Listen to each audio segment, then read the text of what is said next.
நேயர்களுக்கு வணக்கம். இது விடுகதை விடை தேடும் பயணம் அமெரிக்க தமிழ் ஊடகத்தின் சிறப்பு அத்தியாயத்தில் இன்றைய நாளும் சந்திக்கின்றோம் உங்கள் அனைவருக்கும். அமெரிக்க மண்ணின் வாஷிங்டன் நகரிலிருந்து இது எழுந்து வந்திருக்கும் தலைப்பு இலங்கையில் ஏற்பட்டிருக்கும் இயற்கை அனர்த்தம் பற்றிய ஒரு சிறப்பு தொகுப்பாக, அதுவும் தற்போதைய கள நிலவரம் எப்படி இருக்கிறது, தற்போதைய தேவைகள் என்ன என்பது பற்றி உங்களுக்கு தெளிவுபடுத்துவதற்கும், அமெரிக்க மண்ணிலோ அல்லது கனேடிய மண்ணிலோ நீங்கள் இந்த நிகழ்ச்சியை பார்ப்பீர்களாயின் இவ்வாறான உதவிகளை நீங்கள் செயல்படுத்த முடியும், அந்த உதவி யாரை சென்றடையும் என்பது பற்றி விளக்கங்களை தருவதற்கும், அதுடன் கள நிலவரங்களை என்ன நடந்தது, என்ன அரசாங்கத்தினால் என்ன செய்யப்பட்டு கொண்டிருக்கின்றது, நடுவில் இருக்கும் அந்த கேப் இடைவெளிக்கு ஒரு தன்னார்வ தொண்டு நிறுவனமும் தன்னார்வலர்களும் ஒன்றிணைந்து எவ்வாறு அதை நிரப்ப முடியும் என்று அளவலாகும் நிகழ்வாக இருக்க போகிறது. இந்த தலைப்பை பொறுத்தவரை இது முக்கியமான தலைப்பு என்றபடியால் நாங்கள் ஆங்கிலத்தையும் உள்வாங்கி, இது தமிழ் வானொலி மற்றும் தமிழ் ஊடகமாக இருப்பினும் ஆங்கிலத்தையும் உள்வாங்கி, மொழி என்பது தடையாக இருக்கக்கூடாது எங்கள் பரப்பு இவைகளை வெளிக்கொண்டு வருவதற்கு என்பது எங்கள் தாழ்மையான கருத்து. எனவே ஆங்கில மொழியிலும் நாங்கள் இதை சரிவர உங்களுடன் அனவலாக இருக்கின்றோம். Good evening everyone and very warm welcome to today's episode here in Vidugadai.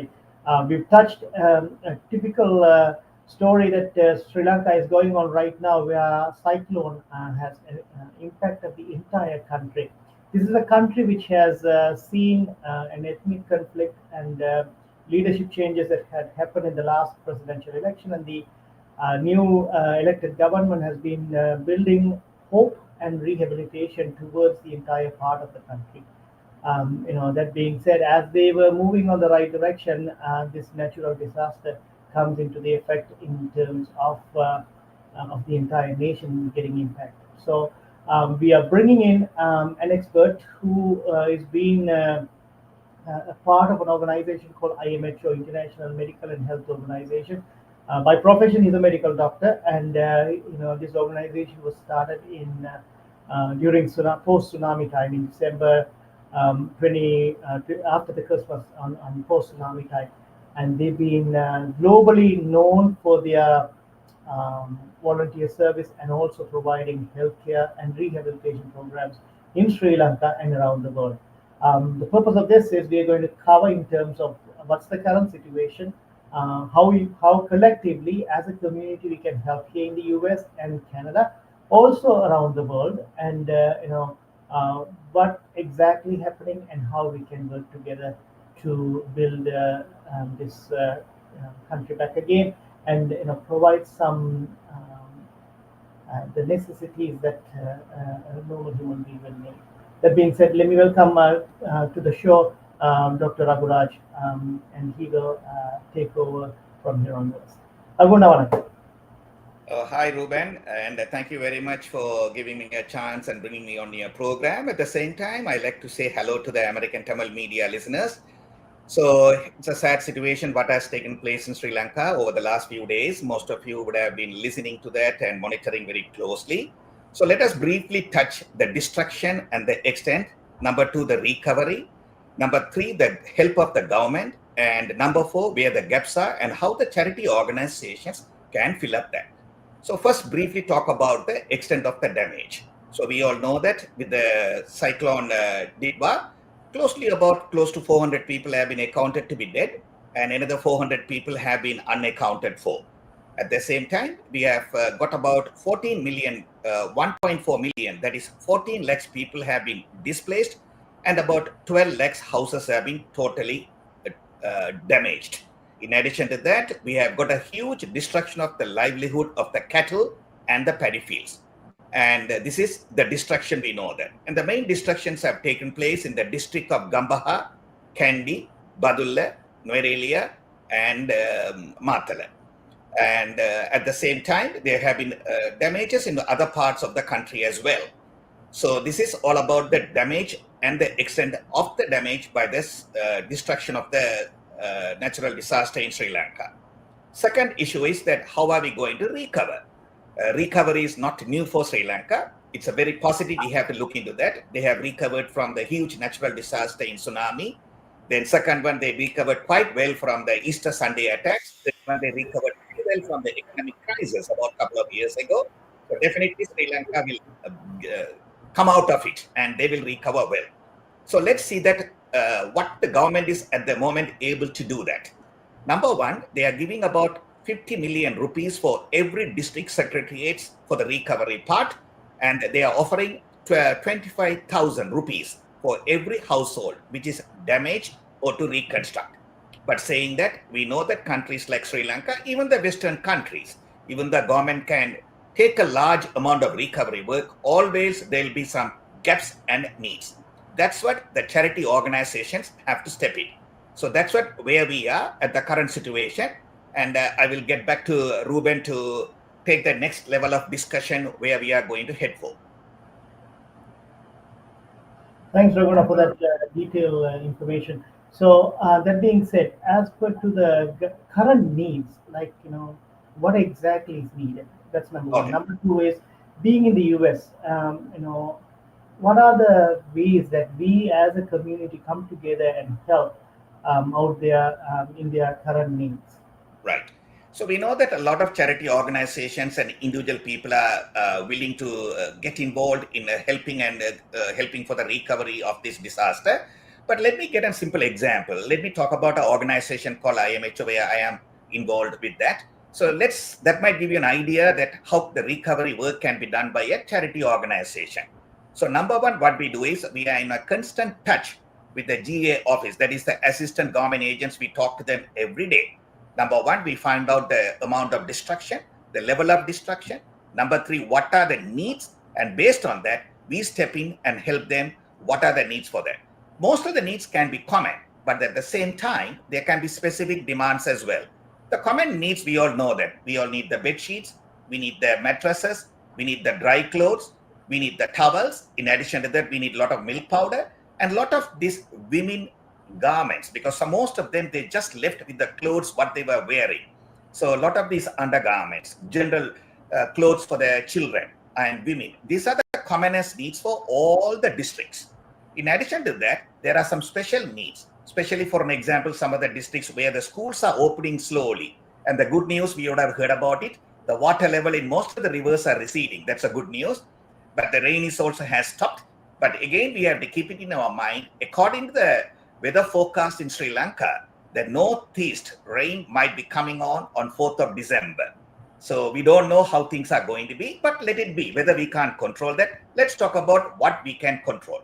So these are the common needs. In addition to that, the districts which are about to start with the schooling for the kids, they are asking for the notebooks, the pens, the school items. And as you know that A-level exam was postponed. So now the monitoring, we are looking into two different pathways. One is the immediate needs, and second one is a long-term needs. Immediate needs, obviously, we want to get them the food, supply of clothes, getting back to the schools, and probably some temporary residence in the tents. On the long term, we have to address the psychological effect, what this disaster has caused for the people, like counseling, supportive care, and that will come on the long-term plan. So that is how the charity organization have to work on two different parts, helping the people at the same time, looking at a broader picture. Number three, coordination with all the organizations and working with the government to see where the need is there, the gap is has to be filled. And thank you, Raghunath. One thing you mentioned, IMHO being part, they're being on the ground and then supporting them. Now, I know you mentioned about the essential needs such as the bed sheets, the clothing, and all that. But does IMHO collect any of these stuff, or how somebody like me, a common man here, could be part of this rebuilding journey in order to contribute and support?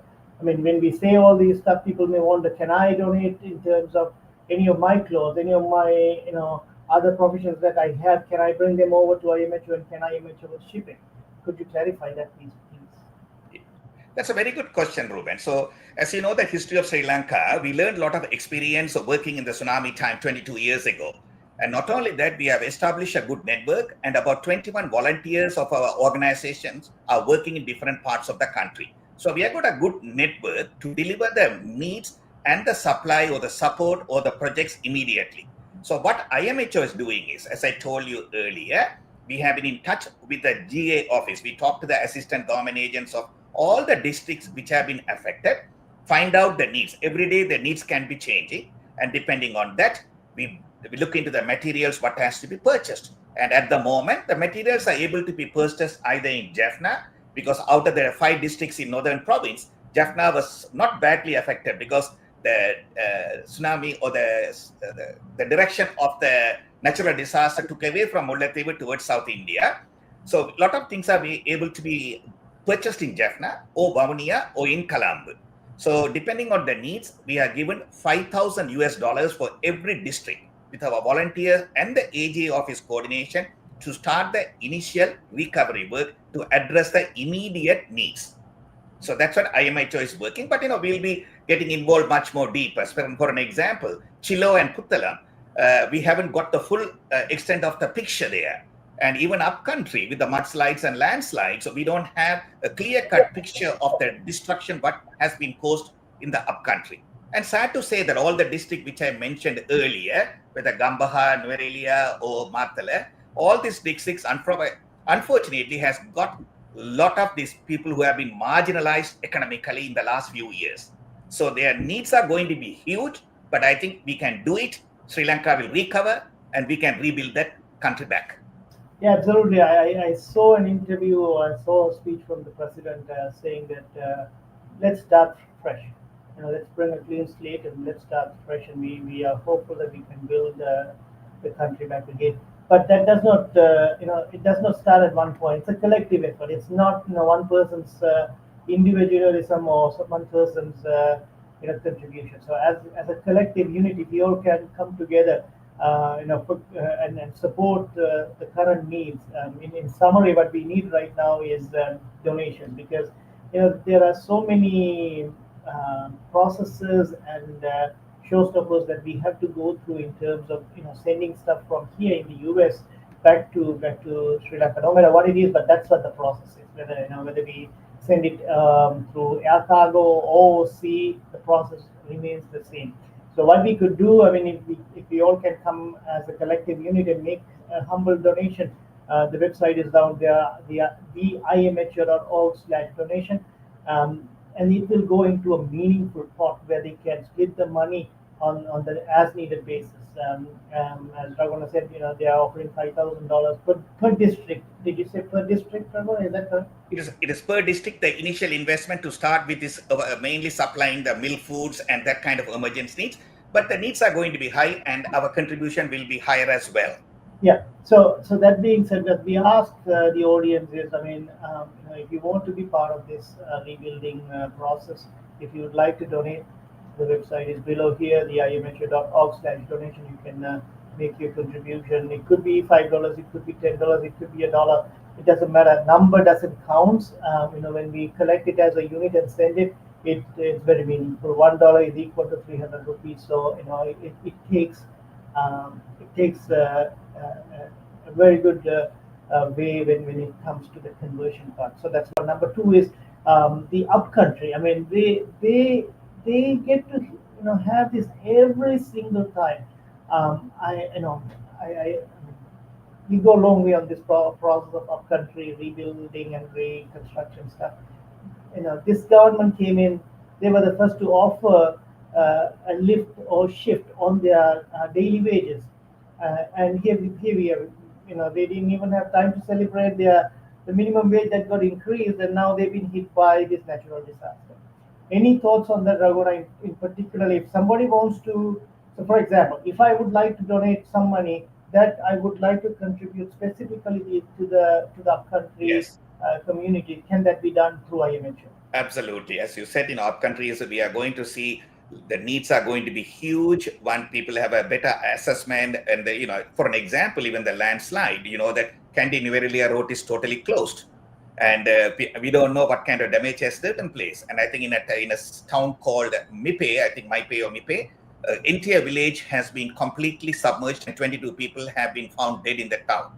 So, we are going to see more and more news, and needs are going to come, especially from the upcountry where the damage has taken place in a large extent. So, yes, people can donate to the IMHO, specifically earmarking. which district or which part of the Sri Lanka you want to help them, because the need are huge. You know that currently the rough estimate is about 300 million US dollars, which translate to 3,000 crores Sri Lankan rupees. So it's a huge amount what we need for the reconstruction. And not only that, Ruben mentioned a good point. Disaster doesn't differentiate your race, color, or religion.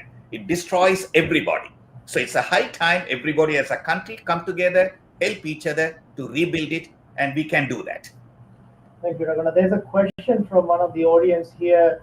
They're asking about what's happening in the eastern part of Sri Lanka. I think it's Semmandurai village. Do you have any updates on that? So let me get that. So the question is, what is happening in the eastern part of Sri Lanka? Mm-hmm. Yeah. So we have got a better picture now from Mannar, Kilinochchi, Mullaitivu, and Vavuniya, and upcountry we are getting more information.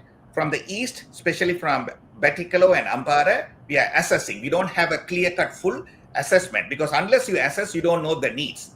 So we are waiting for that. Probably the next day or two, we'll have a better understanding, a better picture, and then we will be getting into helping them as well. Great.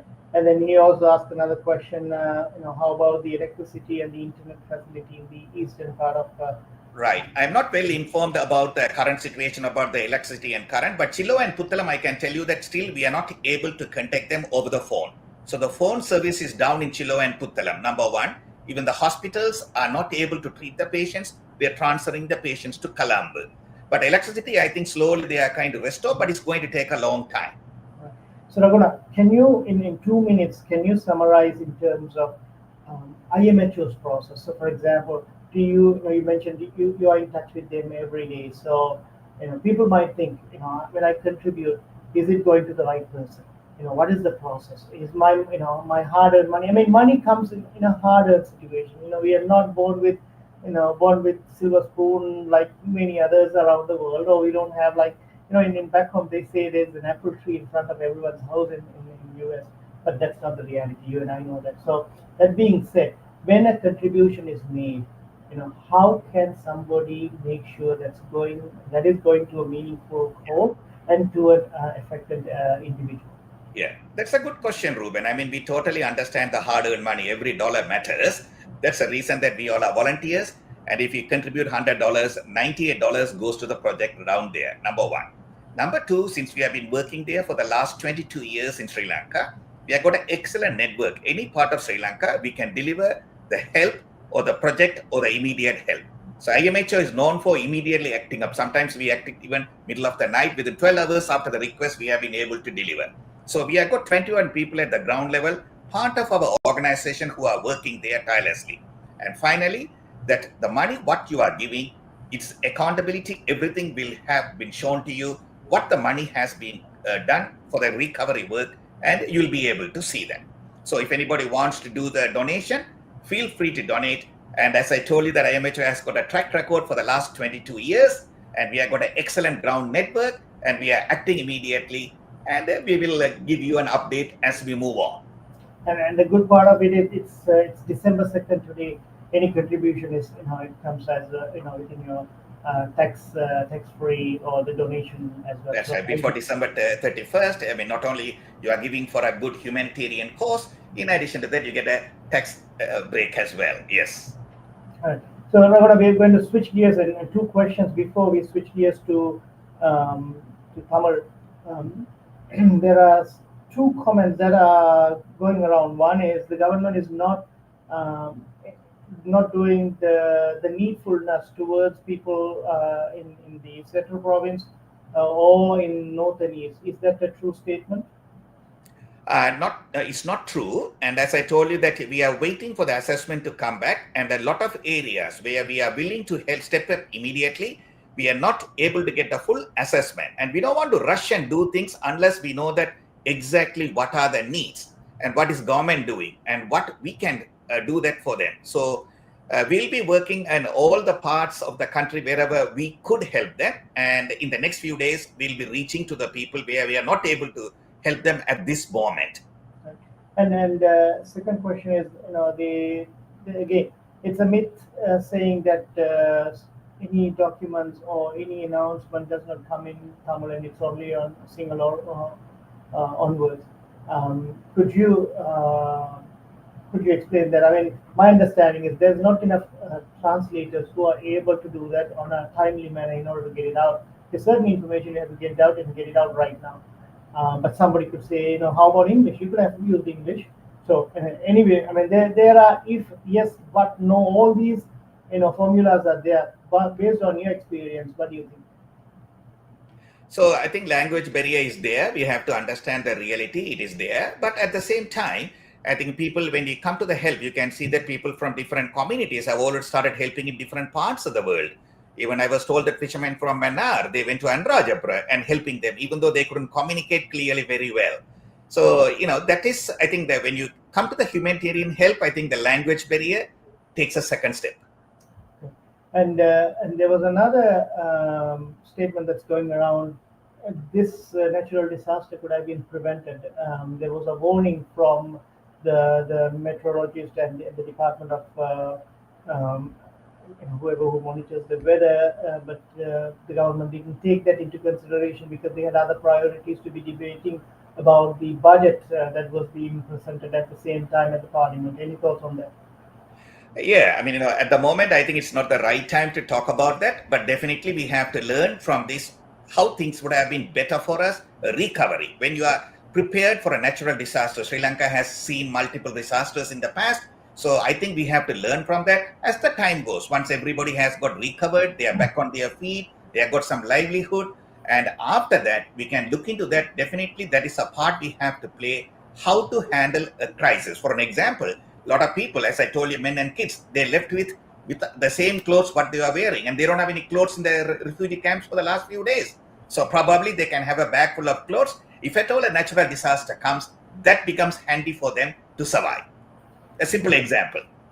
Right. So, I mean, we all can come up with all these excuses and point fingers at each other, but the immediate need is somebody needs something, you know, Yeah. to step up and help. You know, we can be keyboard warriors on social media to say you could have done that, you could have done this. Forget about all that part. Now, what is needed is, you know, our time or our donations that we could make. IMHO is a great organization where you can you know, make a contribution, and you know it will reach to the immediate needs of the rehabilitation and rebuilding process over there. So I hope if you're watching this, that's the link right there on the ticker on the bottom of the screen, the imho.org/donations. Each and every contribution is welcomed, and it's tax-free if you're in the US. Raguna, one final question before we switch gears here is, if you're in Canada, we have IMHO Canada as well. You know, how could they support? How could they do Sure. that? Number one. Yes. Another addition to that is, I mean, anywhere in the world, as long as you have a credit card, you can contribute, or debit card, you can contribute through this website. So can you clarify that part as well? Yes, sure. IMHO is a registered charity organization in USA, Canada, UK, as well as in Sri Lanka.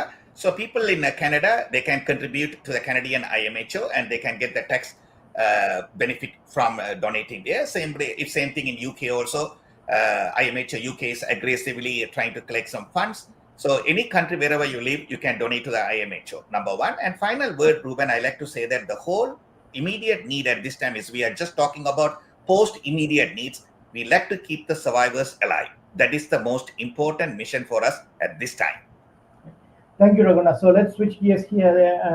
America Tamil Vanoli and சொல்லிட்டு இப்போ தமிழ்ல கதைக்கலையான்னு சொல்லுவாங்க. So just coming back to the point, இலங்கையின் நிலவரம், கள நிலவரத்தை ஒரு தமிழ்ல சுருக்கமா சொல்லிடுவோம். கள நிலவரம் என்ன தேவை இருக்குது, ஒரு உதவி செய்யக்கூடியவராக நாங்கள் என்ன உதவி செய்யலாம், அதுக்கு என்ன வழிமுறைகள் இருக்கிறது, அந்த செய்யற உதவியானது எப்படி அந்த தேவைக்கு போய் சேரும் என்றதை சுருக்கமா சொல்லி நாங்கள் ஆங்கிலத்தில் கதைச்ச மாதிரி இதை தமிழ்ல நாங்கள் குறிப்பா சொல்லுவோம். முதலாவது, இந்த இயற்கை அனார்த்தத்தின் பாதிப்புகள் என்ன, அதை எப்படி நாங்கள் அதுக்கு உதவி செய்யலாம். மூன்றாவது, அரசாங்கம் என்ன செய்யுது, அதே நேரத்தில் நாங்கள் தொண்டு நிறுவனங்கள் எப்படி உதவி செய்யலாம், அந்த தொண்டு நிறுவனங்களுக்கு இந்த நிகழ்ச்சியை கேட்டுக்கொண்டிருக்கிற நீங்களும் உங்களோட குடும்ப நண்பர்களும் எப்படி உதவி செய்யலாம். முதலாவது, எங்கள் எல்லாருக்கும் தெரிஞ்ச விஷயம், இந்த சூறாவளியானது ஒரு 400 பேரை தற்போது உயிர் வாங்கி இன்னும் ஒரு 400 பேர் கணக்கில் இல்லை, அது ஒன்று. இரண்டாவது, கிட்டத்தட்ட 14 லட்சம் மக்கள் இடம்பெயர்ந்துள்ளார்கள், கிட்டத்தட்ட 2 லட்சம் வீடுகள் பாதிக்கப்பட்டுள்ளன. இந்த நிலையில் மக்களுக்கு வேண்டிய உடனடி தேவைகள், அவர்கள் தற்காலிகமாக இருப்பதற்கு வேண்டிய கூடாரங்கள், அவர்களுக்கு வேண்டிய படுக்கை, அவர்களுக்கு வேண்டிய துணிகள், அவர்களுக்கு வேண்டிய பால்மா, சத்துணவு, இதுதான் உடனடி தேவைகளாக தென்படுகின்றது. தமிழர்கள் வாழும் பகுதியை குறிப்பாக பார்த்தீர்கள் என்றால், வடக்கு எடுத்தீர்கள் என்றால், வடக்கு மாகாணத்தில் 5 மாவட்டங்கள் உள்ளன. யாழ்ப்பாணத்தில் பெரும் பாதிப்பில்லை ஏனென்றால் சூறாவளி முல்லைத்தீவிலிருந்து கடல் நோக்கி தென்னிந்தியா சென்றதனால் யாழ்ப்பாணத்துக்கு பெரிய பாதிப்பில்லை.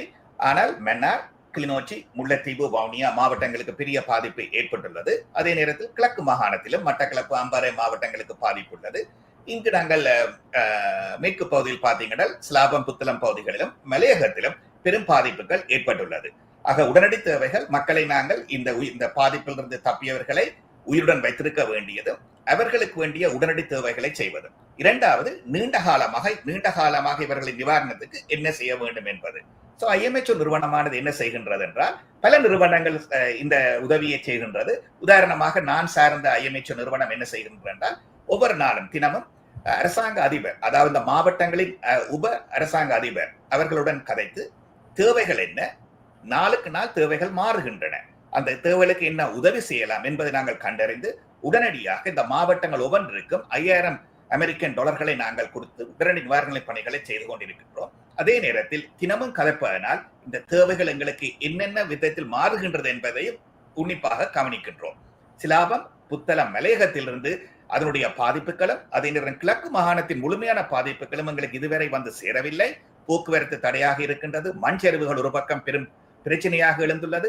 ஆகவே வரும் நாட்களில் கூடுதலான எங்களுக்கு தேவைகள் வரும் என்பதை நாங்கள் கவனித்துக் கொள்கிறோம். நன்றி ரகுணா. அப்ப இதுல திருப்பி நாங்களுக்கு அந்த டொனேஷனுக்கு வந்துடுவோம். தமிழ்ல ஒரு சொல்லிடுவோம், இதுல தார டொனேஷன், அதாவது எங்களுக்கு இப்ப தேவை வந்து பால்மா வாங்குறதுக்கோ, இதுல இருக்கிற ஒரு இந்த மாற்றுத்துணி வாங்குறதுக்கு, ஏன்னா அந்த உடுத்திருந்த உடுப்போட போட்டிருந்த உடுப்போட இரவோடு இரவாகவோ அல்லது பகலோடு பகலாகவோ எழும்பி அந்த தங்கள் வீட்டை விட்டு வந்தார்கள் தான் ஏமானார்கள். இது எங்களுக்கு புதிதில்லை, ஏன்னா நாங்கள் இது எங்களுக்கு பழக்கம். ஒவ்வொரு சூழ்நிலைக்கும் நாங்கள் அதுக்கெல்லாம் போய் கொண்டிருக்கோம். இது இயற்கை இனத்தின் அடிப்படையில் இப்படி ஒரு மாற்றம் வந்திருக்குது. அப்படி இருக்கிற நிலையில இங்கிருந்து நாங்கள் உடுதுணியோ அல்லது பால்மாவோ அல்லது மருத்துவ வசதியோ அல்லது மருந்து பொருட்களோ அனுப்ப முடியாது. அப்படி இருக்கிற இடத்துல என்ன செய்யலாம் என்பதை ஒரு சுருக்கமாக. இது நல்ல ஒரு கேள்வி. நீங்கள் தனிப்பட்ட முறையிலும் உதவி செய்யலாம். ஆனால் தற்போதைய நிலைமையில் தனிப்பட்ட முறையில் உதவிகள் செய்வது கஷ்டமாக இருக்கும். ஏனென்றால் தேவைகளை அறிவதும் கஷ்டம், இங்கிருந்து பொருட்களை அனுப்புவதும் கஷ்டம். ஆகவே IMHO போன்ற நிறுவனங்கள் 22 வருட காலமாக அங்கு நாங்கள் வேலை செய்கின்றோம் இலங்கையில். இப்படிப்பட்ட இயற்கை அனர்த்தங்களை பார்த்து அதை எப்படி நாங்கள் அணுக வேண்டும் என்ற அனுபவம் எங்களுக்கு இருக்கின்றது. அங்கு நாங்கள் இயற்கையாக 21 எங்கள் தொண்டர்கள் வேலை செய்கின்றால் வெவ்வேறு மாவட்டங்களில் இலங்கையின் எந்த பகுதியிலும் என்ன உதவியையும் வழங்கக்கூடிய உதவி எங்களுக்கு அதனுடைய ஒரு கட்டமைப்பு எங்களுக்கு இருக்கின்றது. இரண்டாவது, பொருட்கள் யாழ்ப்பாணத்திலோ வவுனியாவிலேயோ கொழும்பிலேயோ இருந்து வாங்கி கொண்டு செல்லக்கூடிய ஒரு நிலைமையும் இன்னும் ஏற்படுகின்றது. ஆகவே பணம் இருந்தால் இந்த தேவைகளை நாங்கள் உடனடியாக பூர்த்தி செய்யலாம். ஆக இந்த நேரத்தில் நீங்கள் செய்யக்கூடியது IMHO நிறுவனத்துக்கு வேண்டிய பண உதவியை செய்து இந்த மக்களுக்கு வேண்டிய உடனடி தேவைகளையும் நாங்கள் செய்து அதன் பின் நீண்ட காலத்தில் அவர்களுக்கு எப்படி உதவ வேண்டும் என்பதை பிற்காலத்தில் நாங்கள் இதை பற்றி நாங்கள் நீண்ட ஆலோசனை ஒன்று செய்யலாம். இறுதியா 2 கேள்வி நான் ஆங்கிலத்தில் கேட்டதுதான் இலங்கையின் வளிமண்டல திணைக்களம். அந்த வளிமண்டல திணைக்களம் இதற்குரிய அறிவுறுத்தலை, இப்படி ஒரு வரப்போதுள்ள ஒரு அறிவுறுத்தலை வழங்கியதாகவும் இலங்கை அரசாங்கம் அதன்படி நடவடிக்கை எடுக்கவில்லை என்றும் ஒரு குற்றச்சாட்டு இருக்கின்றது. அதோடு 2வது குற்றச்சாட்டு இருக்கின்றது, இது அந்த சுற்றறிக்கைகள், இந்த சுற்றறிக்கைகள் வந்து தமிழில் செல்வதாக இல்லை என்றும், அத்துடன் தமிழர் வாழும் பகுதிக்கு இவ்வாறான உதவிகள் சென்றடைவதில்லை என்றும் சமூக வலைத்தளத்தினருக்கும் சமூக வலை ஊடக போராளிகள் கூறிக்கொண்டிருக்கின்றனர். உங்கள் அனுபவத்தில் அது 2 அதன் உண்மை நிலவரம் எங்களுக்கு தெரியாது நேர்களே. ஆனால் ஒன்று மட்டும் எங்களுக்கு தெரியும், இந்த அறிக்கைகள் வந்தபோது இப்படி ஒரு வெள்ளப்பெருக்கு வரப்போகின்றது, உங்களுக்கு ஒரு இயற்கை அபாயம் வரப்போகுது என்று சொல்கின்ற போது, குறிப்பாக கிளிநொச்சி, முல்லைத்தீவு மாவட்டங்களில் வாழும் தமிழர்கள் நாங்கள் ஏற்கனவே போரினால் பலவிதமாக பாதிக்கப்பட்டு விட்டோம். ஆகவே இடம்பெயர் எங்களுக்கு விருப்பம் இல்லை. சொந்த வீட்டை நாங்கள் விட்டு போக மாட்டோம். எங்களுடைய ஆடு மாடுகள், காணியல், நெற்பயிற்சிகள் எங்களுக்கு முக்கியம் என்ற காரணத்தினால் நிறைய பேர் தங்களோட வீட்டை விட்டு அறிவுறுத்தல் வந்தும் வீட்டை விட்டு அவர்கள் உரிய நேரத்தில் வெளிக்கிடவில்லை. அது எல்லாரும் கண்டறிந்த உண்மை. இரண்டாவது இந்த நீங்கள் சொன்ன மாதிரி செயற்கை இந்த இயற்கையின் நீங்கள் சொன்ன மாதிரி இந்த அழிவு எந்த அளவுக்கு மக்கள் மத்தியில் போய் சேர்ந்த என்பதும் எனக்கு தெரியாது. ஆனால் மக்கள் இதை முக்கியமாக கருத்தில் கொள்ளாமல் தங்கள் வீட்டிலே இருந்ததும் உண்மை. நன்றி நன்றி ரகுணா. நேரத்துக்கு நன்றி. இந்த நிகழ்ச்சியை பார்த்து கொண்டிருக்கிறார்கள். நீங்கள் செய்ய வேண்டியது சிறுதுளி பெருவெள்ளம் என்று எங்கள் தமிழ் சொல்லுவோம். அதே நேரம் நீங்கள் கொடுக்கும் ஒவ்வொரு டாலருக்கும், அது அமெரிக்காவில் இருக்கட்டும், கனடாவில் இருக்கட்டும், அல்லது நீங்கள் இருக்கும் எந்தெந்த நாட்டிலிருந்தும் வழங்கும் அந்த டொனேஷன் நன்கொடைகள் ஒரு நல்லதொரு காரியத்திற்கு, ஒரு மீள்கட்டுமான பணிக்கு சென்றடையும். அதுக்கு நாங்கள் நிரந்தர உத்தரவாதம் தருகின்றோம். IMHOவுடன் 22 வருட கால பயணம் அமெரிக்க தமிழ் ஊடகம் பயணித்துக் கொண்டிருக்கின்றது. எனவே அதற்கு உத்தரவாதத்தை நாங்கள் தருகின்றோம். உங்களால் ஆன நன்கொடைகளை கீழ்காணும் இணையதள முகவரி IMH.org/donations என்ற இணையதள முகவரிக்கு சென்று உங்களால் ஆன உதவியை செய்யும் இடத்தில் அந்த உங்கள் நன்கொடைகள் சென்றடைய வேண்டியவர்களுக்கு சென்றடையும் நேரத்திற்கு அதே நேரம் அவர்களுக்கு தேவையான பொருட்களையும் இவர்களே கொள்வனவு செய்து அதை அவர்களுக்கு அனுப்பி வைப்பார்கள் என்பது எந்த வித நம்பிக்கையின்மையும் உங்களிடம் வேண்டாம். அதற்கு நாங்கள் உத்தரவாதம் தாரம் என்று கூறிக்கொண்டு ரகுணா, நேரத்துக்கு நன்றி. இது முக்கியமான நேரம். அந்த நேரத்துல வந்து இவ்வளவு தெளிவாக ஆங்கிலத்திலும் தமிழிலும் எங்கள் நேயர்களுக்கும் இதை பார்த்து கொண்டிருப்பவர்களுக்கும் விளக்கம் அளிப்பதற்காக உங்களுக்கு நன்றி. எங்களுக்கு இப்படி ஒரு சந்தர்ப்பத்தை வழங்கிய அமெரிக்க தமிழ் ஊடகத்துக்கு மிக்க நன்றி. நன்றி ரகுணா. மீண்டும் சந்திப்போம். மீண்டும் சந்திப்போம். நீங்கள் இதுவரை பார்த்தும் கேட்டும் மறந்து கொண்டிருந்தது விடுதலை இடைநேரும் பயணம் நிகழ்ச்சியை நிறைவு செய்யும் முன்பாக தமிழ்நாட்டில் இருந்து சகோதரர் நூர் முகமது கேள்வி கேட்டிருந்தார். தன்னுடைய நண்பர்கள் கிழக்கு பிராந்தியத்தில், இலங்கையின் கிழக்கு பிராந்தியத்தில் இருக்கிறார்கள், அவர்களது நிலைமை எவ்வாறு இருக்கின்றது என்பது. அதற்கும் மருத்துவர் ரகுராஜ் அவர்கள் மறுமொழி வழங்கியிருந்தார். அதாவது அவர்களுக்குரிய மீள்கட்டுமானம் தற்பொழுது நடைபெற்றுக் கொண்டிருக்கின்றது. மற்றும் கரண்ட் அல்லது எலக்ட்ரிசிட்டி, இன்டர்நெட், தொழில்நுட்ப அல்லது தகவல் பரிமாற்றம் தற்போதைய சூழ்நிலையில் எங்கே இருக்கின்றது என்பது எங்களுக்கு தெளிவாக தெரியவில்லை. ஆனால் அதற்குரிய கட்டுமான பணிகளில் இலங்கை அரசாங்கம் தங்களாலான உதவிகளை செய்து கொண்டிருக்கின்றது என்று தெளிவுபடுத்தியிருந்தார். நேர்களாகி நீங்கள் இந்த நிகழ்ச்சியை பார்த்து கொண்டிருப்பீர்களாயின் உங்களால் ஆன உதவிதனை நீங்கள் வழங்க விரும்புவீர்களாயின், அது கெனேடிய மண்ணாக இருக்கட்டும், பிரித்தானியாவாக இருக்கட்டும், அமெரிக்க மண்ணாக இருக்கட்டும், அல்லது உலகின் எந்த மூலையிலே இருப்பினும் கீழ்காலம் இணையதளம் அமெரிக்க சென்று உங்களான உதவிதனை நல்கும் இடத்தில் அது என்பவர்களுக்கு சென்றடையும் என்ற உத்தரவாதத்தை மீண்டும் ஞாபகப்படுத்தி நிகழ்ச்சியில் பங்கெடுத்த IMH நிறுவனத்தின் நிர்வாக இயக்குநர்களில் ஒருவரான மருத்துவர் ரகுராஜ் அவர்களுக்கும் நன்றிகளை தெரிவித்துக் கொண்டு மீண்டும் நிகழ்ச்சியில் சந்திப்போம். அதுவரை அன்பு தமிழ் வணக்கங்கள் கூறி விடைபெற்று செல்கின்றோம். நன்றி, வணக்கம்.